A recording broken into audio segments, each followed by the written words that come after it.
The National Rifle League 22 July match this week on Mail Call Mondays.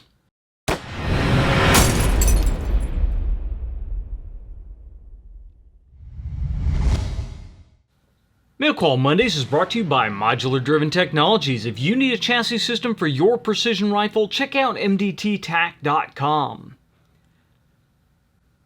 I'm John McQuay with 8541 Tactical, and this is Mail Call Mondays, the show that answers your questions about precision rifles, optics, and equipment. Welcome to another Mail Call Mondays, and this is the Voodoo Gunworks V22 sitting in front of me, so we are going to talk about the National Rifle League 22 match that was held locally here this last weekend on the 14th. And normally we hold our matches more towards the end of the month here at the Westside Sportsman's Club in Evansville, Indiana, but they bumped it up a couple of weeks this month because there is a larger match going on at the end of the month and a lot of guys were going to be out of town. So we ran it a little bit earlier. That actually works really well for me because the weekend that our match would normally run, I will be in Washington at TriggerCon. So it worked out for the best all around. But this month I did shoot the Voodoo Gunworks V22 again. I figure we have it in here for review. I might as well run it, and I don't want to bury the lead, but it did perform very, very well again. So we're going to go through and we're going to talk about each one of the different stages like we normally do, and this was the first match where they used the new barricades. So we had a tank trap for one stage and we had the sawhorses for another stage. The tank trap actually started out on the first stage, and the first stage is titled Tank Traps Because MERICA. And of course, this being the July match, a lot of the stuff is Independence Day themed. Now, the tank trap, I threw a picture of it previously, and I'll throw a picture up of the tank trap that we used. This one was a pre-made metal bracket type tank trap, which makes it easy to put up and break down. But if you don't utilize a bracket like those that can be purchased through Big Dog Steel, you can just use long carriage bolts and bolt through the tank traps, and that makes it easy to break down and throw in the car, and it's fairly low cost when you do it that way with just carriage bolts and 4x4s. For this stage, the time for all of the stages through this month's course of fire are 2 minutes, so 120 seconds. The range was 50 yards, and on this we had 3 different targets. We had a 1-inch target, which was for 10 points, a 2-inch target for 7 points, and a 3-inch target, which was worth 5 points. Equipment that you could use would be one bag that's the size of a volleyball or smaller. And for this, I did shoot a Reeser Precision Game Changer that I borrowed off of one of the other guys. For some reason, I've gone this deep enough in precision rifle shooting that I have not yet got a Game Changer. That will be changing very soon, I believe. But for this type of stage, a Game Changer bag is a really, really great option.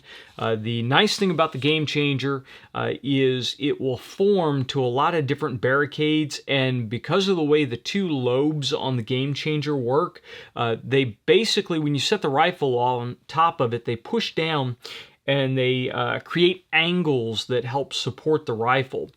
So it works very, very well, and it's a whole lot easier than trying to balance a flat bag or a flat forend on an uneasy surface or an uneven surface. Now, the start position for this stage was with the rifle resting on the center of the tank trap, magazine in or loaded, and the action open. So I started out with the bag, the Game Changer bag, in the apex of the tank trap, the rifle on top of it, magazine in, and bolt up and back. On the start signal, shooter will announce which target they're going to shoot at, take a position on the center of the trap, and engage the designated target with 2 shots. Shooter will repeat this process from the top of the 3 legs of the tank trap and finish in the center of the tank trap. Shooter may change targets at any time, but must announce the change first. Now, there is a little bit of strategy on this. You have 3 different options on target sizes, all at the same range to engage. So you make sure you have your dope dialed in, ready to go. This rifle is zeroed at 50 yards, so I just run the 0 on the turrets. And as soon as I got the rifle in position and took a sighting picture before the stage started, I could see that my wobble area was very, very small in the center of the tank trap. So I decided, okay, there's no reason not to go for the smallest target, the 1-inch target. With the rifle being as stable as it was, I was sure I could get a hit on that target. Now, when you move to the different targets, when I move up to the shooting positions on the top of the tank trap, I wasn't so sure how stable I would be. So you get down really quickly, you get your position, and you watch that wobble area on the target. And in this case, the wobble area was still well within that 1-inch target, so I was able to engage that target. And as I moved to each one of the positions, that game changer bag gave me enough stability that I was able to stay on that 1-inch target. So I went through, moved to each one of the positions, and you could really move in whatever order you wanted to. I just move in a logical order around the way and then drop back down to the center. And I was able to stay on that 1-inch target through each one of the shots and managed to actually clean the stage with 100 points. Again, the Game Changer bag made it really easy to form to the top of the tank trap, even though those things were cut uneven. It would grip the top and give you a flat spot to sit the rifle on. And then the trick here was I tried to get that bag as far back on the center of gravity of the rifle as possible, and then very gingerly balance the rifle on here, and I really wasn't putting a lot of pressure on the buttstock. It wasn't quite free recoil, but very little pressure to stabilize it, and I was able to keep the wobble area very small, keep the rifle very stable, and get those hits. I really did not expect to be able to clean that stage. I thought it was going to be much more unstable, and I thought I was going to have to shift to some of the larger targets. But it was 10 shots overall, 10 round count, and so to clean it, you had to stay on that 1-inch target through the whole thing. But again, there is strategy. If you saw you were wobbling off of that 1-inch target, then instead of take a miss and be 10 points down, it would be better even if you had to shift to the 3-inch target to take 5 points instead to take a 0 for that shot. So make sure you're watching that, and you had 120 seconds. It was tons and tons of time to get stable, watch your position. There were a couple of times where I was getting ready to break the shot and just took that extra second to stop, restabilize, take an extra breath, and then break the shot. So don't feel rushed on these. 2 minutes for 10 shots is really a ton of time. Most guys did fairly well on this stage. Again, if you use something like a Game Changer, you were good to go. If you just tried to balance the bare forend on the tank trap, you probably were not going to do as well, especially when you got up onto the top of the tank trap, not down in the tripod. So that was the first stage. Second stage was titled Baseball, Hot Dogs, Apple Pie, and NRL 22. So, of course, all things that are American. Again, time limit 120 seconds, 10 round count. For this one, this was the sawhorse barricade stage, and with the folding sawhorses that we're using, you have two levels. You have the top across the top of the sawhorse, and then you have like a shelf halfway down on the sawhorse. For this stage, you shot off both the top and the shelf. The start position was the rifle resting on the top of the sawhorse, magazine in and loaded, action open. Upon start signal, the shooter will engage the target with one shot each in the following order: 50 yards, 75 yards, 100 yards, 75 yards, then 50 yards. And the target sizes were the 50-yard target is a 1.5-inch target, the 75-yard target was a 3-inch target, and the 100-yard target was a 4-inch target. The shooter will then move to the bottom of the sawhorse and engage the targets in the same order. So you're shooting close to far, then back to close, change position, close to far, and then back. 10 rounds, 120-second time limit, so plenty of time. But you didn't want to waste time changing positions. When you fired that fifth shot, you needed to be moving to get to the next position to get nice and stable. Again, equipment allowed is one bag, size of a volleyball or smaller. And again, this one I borrowed a game changer. Worked great because I knew the game changer was going to be the appropriate bag for the top. And there was some discussion on how to set it up for the bottom. And this is one where I initially had an idea of how I wanted to do it. I changed the idea, and what I changed to was not the best option. If I had to go back and shoot this again, I would do it differently. On the top of the barricade, the game changer is pretty much self-explanatory. There are two triangle lobes. One goes on the front, one goes on the back, and that leaves you a nice flat platform to set the rifle on the top of the sawhorse. What got creative was the way the guys did the game changer on the bottom. Now, since you were limited to one bag, then you needed to run the game changer for both stages, or you had to try to go without a bag on the bottom stage, which was not the best thing to do. Initially, I was going to run the game changer with either the tall side up or tall side down. So either I was going to just take it off the top and set it down on the bottom and still have that horizontal spot up and the 2 points of the game changer on the shelf, or I was going to flip it upside down and run the rifle across the points of the game changer. This would have given me a good deal of height. I would have had a higher position, which would have left me in a mid-level kneeling position behind the rifle, but at the last minute I was discussing with another shooter and decided to try to put the game changer on its side, which will allow me to have more of a cradle and the rifle will sit lower in it.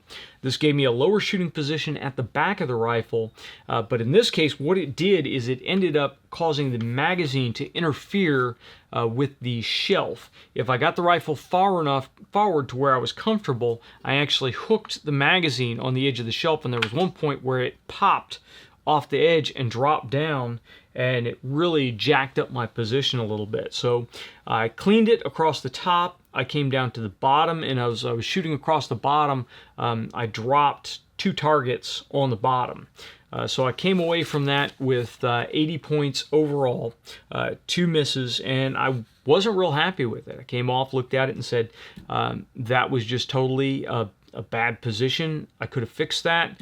I could have flipped the bag and then drove on. Again, 2 minutes, so you do have time to analyze and fix things if you need to. Try not to push a bad situation and make a bad situation work. So again, learn something there. If I have to go shoot that barricade in that same manner next time, then I'm going to change the orientation of the bag. I need to get out. I actually have one of these exact sawhorses running around here in the studio somewhere. So I'm going to take that out to the range and do some practice off of it and see if I can fix that position. So again, a really great use of the sawhorse, a really great use of a piece of equipment that you can very easily throw in the back of even a compact car, take it to the range, get some use out of it, and get a good deal of practice off of it. The next stage was, they may take our points, but they'll never take our freedom. 120 seconds, 10-round round count. And this one had targets at 50 yards with 1 inch, 0.75 inch, 0.5 inch, and 0.25 inch targets on the KOIL rack. And then you also had a 1.5 inch target on a double hanger. So starting position is prone behind the rifle, magazine in or loaded, and action open. On the start signal, shooter will engage targets from big to small to accumulate points. The shooter must hit to advance. If at any time the shooter misses, they will lose all accumulated points and must start over. Shooter may stop at any time and keep the score they have. So this was a KYL stage, and this is a standard type KYL stage. So if you miss, you lose, and you have to start over. This is interesting, though, the way that they set this up, because it only took 5 shots to get the maximum amount of points. So you couldn't get more than 100 points. So while it took you 5 shots to clean the rack, you couldn't stay on the small one for more points because the max was 100 points. So there was, again, a little bit of strategy here. You actually had enough rounds to shoot the rack from largest to smallest twice. So what this allowed you to do is you could shoot through the first time, and say you got through and you hit the first, second, third, and fourth target, but you missed the last one and zeroed out. Well, now you have the option to start again, and you knew you hit all except for that last one, so you could hit 1, 2, 3, 4 and stop. Keep the one round and then get the maximum amount of points that you're able to shoot. So it did give you a couple of options. Of course, there were guys that started off and they missed the first one, and so that kind of throws a wrench in it. Or if you go through, you shoot 2, 3, 4, and then miss. So you had to keep track, and you had to feel your comfort level. Now, again, 2 minutes, tons of time for 10 shots. I concentrated on getting a nice stable prone position. I concentrated on my pre-shot checklist for each and every shot. So built my position, natural point of aim, breathe in, breathe out, squeeze the trigger, shot breaks, follow through. I see the target moving, I know I hit it. Move on to the next one, rebuild that natural point of aim, and so on and so forth. And I just went through and I took my time, and I had confidence in my rifle, and I cleaned the stage. And I tell you what, when you are looking at that last guy, that .25 on the KYL rack, and again, this is at 50 yards, .25 at 50 yards, you're looking at it and you're really questioning if you're going to break it. And if you do everything perfect, then you get it. If you don't, not so much, and there were a lot of zeros on this stage. So you wanted to take your time, you wanted to go through, and you needed to be aware of what your rifle and what your skill level was able to do.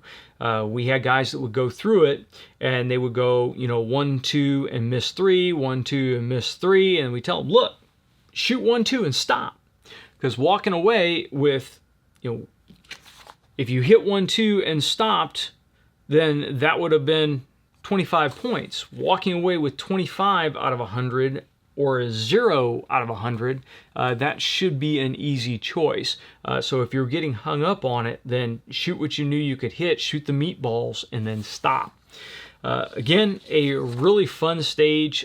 I like traditional KYLs, and this one did throw a little bit of a curve in on it. So you really had to control yourself, and you really had to try to pick where your limit was. And because they used 5 rounds to clean it instead of having to use all 10 rounds to clean it, that really allowed you to go through and feel out where your limit was the first time, and then run and stop just short of your limit the second time.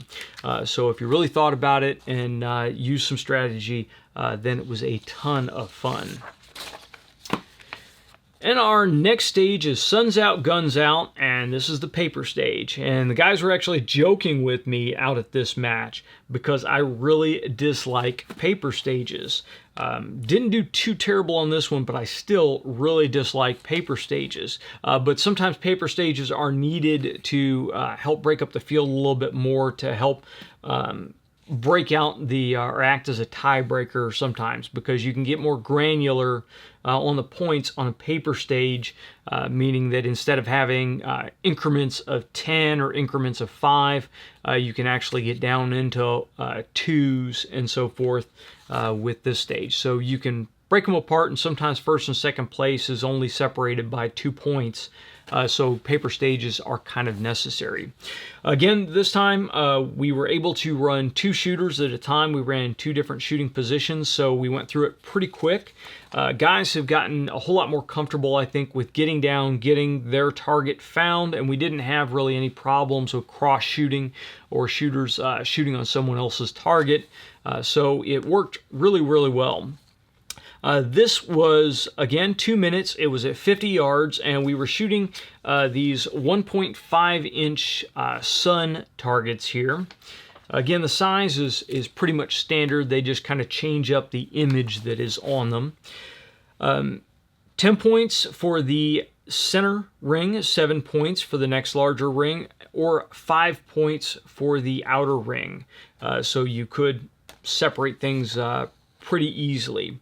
This was shot from prone, and you have one bag that's approximately the size of a volleyball or smaller. Start position is prone behind the rifle, magazine in or loaded, and action open. On the start signal, shooter will engage the 1.5-inch 50-yard paper target with 2 rounds from strong side. So you shoot 2 rounds on the top. Then the shooter will transition to weak side eye, shoulder, and trigger finger. So none of this just switching shoulders, you had to switch everything over. And engage the next 1.5-inch target with 2 rounds. Shooter will then transition back to strong side and engage the next 1.5-inch target with 2 rounds. And then shooter will switch back to weak side and continue until you have shot all your targets. Again, 2-minute time limit, so no big deal. And this is one of those where, again, economy of motion is important. We've shot these enough that I just kind of have a rhythm where I switch over. Now, usually I shoot these with the semi-automatic rifle, which makes it a whole lot easier to switch sides because I'm not running the bolt. Running the bolt really added a little bit, and this doesn't say anything about having to have the bolt up and back on switching sides. The gun is still in place, the muzzle is still oriented downrange, so it is fairly easy just to safe your rifle, switch sides with a round in the chamber. So for me, I would run the bolt with my strong side before I'd switch over, and that would save me a little bit of time versus running my bolt with my support side or switching hands, or actually when I was shooting support side, it was still running my bolt strong side, but I had to remove my hand from the bag, run the bolt, and then put my hand back on the bag. So it's just about finding what works for you, what feels smooth, and quickly going back and forth.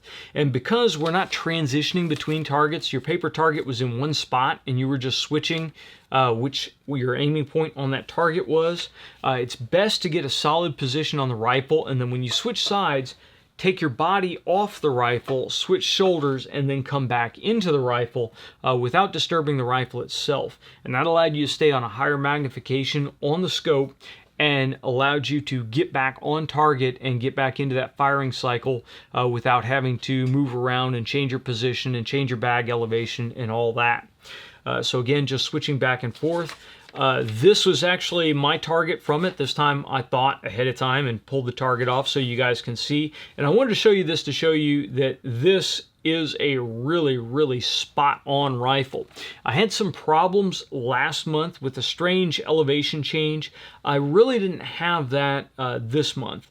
And now I did make a turret adjustment right before we started the match, and I was still about a half mil off, or I'm sorry, a half of a tenth off to almost a full tenth off. So as I went through here, I realized I needed to hold to the low end of the circle to get my shots down in here. And I started on this one, I got down a little bit low, but I still cut the center. But you notice most of these, I'm right in there. A couple of them I got a little bit excited and started off quick, but then I realized I had plenty of time left, slowed down, and started center punching them. So I'm getting a little bit better at the paper stages. I don't know what it is, if it's an intimidation factor or what, or if it's I spend too much time trying to grade my shots on the paper, but I'm getting a lot better with these paper stages. And it may be just because I'm going out when I'm training and I'm shooting paper more, shooting more dot drills. But steel is still far, far more fun. Shooting those little flippers on the KYL rack and watching them spin versus just watching a hole appear in paper. I much prefer shooting the steel. But after it was all said and done and the points were totaled up, I ended up with 94 points on this stage out of a possible 100. And our last stage was the Patriotic Positional, and this one I really goofed up on. This was a planning issue for me. Again, the one dig that I have on the Voodoo right now is there is no rear sling mounting point on this stock. To make this an absolutely awesome NRL 22 rifle, there needs to be one change to this setup. I need flush cups on the front and the rear on either side. If I have flush cups front and rear on either side, or even I could even make do with just one flush cup underneath on the bottom here, that would allow me to attach a hasty sling, or allow me to use the front sling or the front flush cup in the rail and use a loop sling. I still don't really like that. I would rather have them up here on both sides, because that gives me a better angle from the front of the rifle back. The flush cup in the rail is right here where my finger is at, and I think that's a little bit too far back for a loop sling. I may end up at some point, just flipping this rail and running a sling off a front mounting point later on. If I still have this for the next match, then I may end up doing that. But if I was going to order this guy, then I would go ahead and get flush cups or other sling mounting points front and rear, and that would be great. Now, I still could have run a sling. I ran a sling last match, but for whatever reason, I hadn't read the course of fire. I didn't bring my sling because it was attached to the 1022 that was in the safe. I didn't take it out this time. So I was slingless, and I thought, I've shot offhand without a sling before. I'll just do this. And then I got out there, got the rifle up, and looked at this 50-yard target and just realized that was not a good choice. So, Patriotic Positional, the targets were a 2.5-inch and 6-inch hanging target on a double hanger at 50 yards. We had 10 rounds to shoot. The equipment was sling only, which should be a clue. The starting position is standing position, magazine in or loaded, and action open. On the start signal, shooter will engage the 6-inch target with two rounds from standing. Then the shooter will engage the 2.5-inch target from kneeling with 3 rounds. Then the shooter will again engage the 6-inch target from standing with 2 rounds. And finally, the shooter will engage the 2.5-inch target from a kneeling position with 3 rounds. So 2 rounds standing, drop to a kneeling, 3 rounds on the smaller target from kneeling, stand back up, 2 rounds larger target from standing, drop back down, 3 rounds from kneeling, and you're done. I came away from this with 20 points. And those were all from the kneeling position. I didn't get any from standing. When I got up and got the rifle in, I am so used to pulling that arm back in, tightening that sling down, and locking the rifle in that I just felt crazy uncomfortable and really wobbly from the standing position offhand with no sling. I cannot stress the importance of a sling, even just a regular web sling that you can get from an Army surplus store. They are cheap as can be, but I shot M16s at 500 yards prone with a loop sling. Shot him at 300 yards slung with a loop sling, just a regular web sling. If you find a Marine, they can show you how to take just a regular cotton web sling or nylon web sling and turn it in to a hasty loop sling. And they work absolutely great. I would have run this with my sling, which is either it can be used as a hasty sling or it can be used as a loop sling, but I didn't bring it, and it cost me dearly. I honestly thought that had cost me enough points that it was going to cost me the match. So thankfully, that was not the case. When we totaled it up, I just squeaked it out and managed a first place finish by just a tiny little bit. So a large percentage of that is having a rifle that I now have a good feel for. The last time I shot it was the first match that I ever shot the rifle, and it was actually the first time I had shot the rifle, and managed to squeak out a first place finish there. Now that I am more comfortable on the rifle, I've taken it out for a couple of range sessions. I know what the Voodoo is capable of. It gives me a ton more confidence in the system, and I know I can rely on it. It was utterly reliable. I had no malfunctions, no misfeeds, nothing. So that I can give it a 2 thumbs up right off the bat. The fact that I had no frustration with the system at all. It worked exactly like I expected it to. So again, overall, the Voodoo performed fantastically. The Vortex Razor Gen 2 performed very well. And they gave me the confidence to really go for that last little bit of points on this match. So now I just need to tighten the shooter up a little bit more, and I'll be able to pick up a couple of those misses that I had this last month. So that's it for the National Rifle League 22 match here in Evansville, Indiana at the Westside Sportsman's Club. If you guys have any questions or comments over the equipment that I shot or any of the stages or anything else we've discussed on Mail Call Mondays, leave them in the comments section down below or send them to us on Facebook or Twitter. If you like the episode, please make sure you like, share, and subscribe. And until next time, get out and shoot.